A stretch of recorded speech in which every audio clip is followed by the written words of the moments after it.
Inspection, cleaning, and lubrication of DMM large and small impact blocks. Inspect all surfaces for abrasion, deformity, cuts, or sharp edges.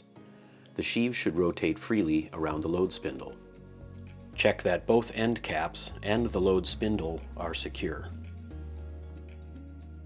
The large impact block's hollow spindle should also receive these checks.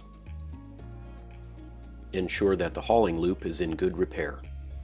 Inspect the anchor cap threads and anchor pin threads. The threads should engage and turn smoothly. When the block is closed, the anchor thimble must remain clamped in a fixed position. When open, the thimble should rotate freely. Check that both positions of the anchor pin engage firmly with a smooth action. You will observe wobble in the anchor pin. This is normal.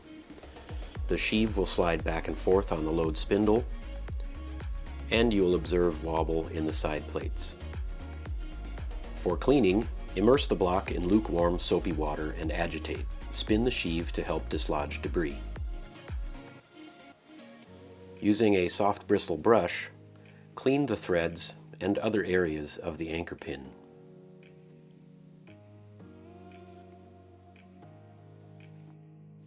Rinse in fresh water. Dry with a clean cotton cloth and a fine stream of compressed air.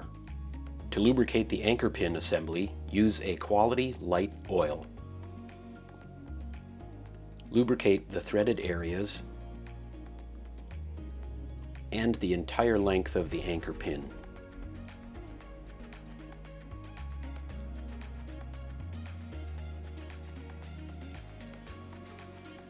A single ball bearing and small spring hold the anchor pin in the open position.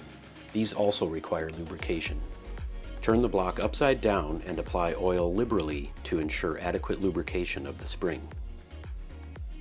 Lubricate the load sheave with a single grade SAE 30 mineral oil. Do not use multi-grade or winter weight oils. Get creative with a thin applicator and apply oil directly to the bushing where it meets the load spindle, allowing it to soak in. Your impact blocks are now ready to return to service. Happy rigging!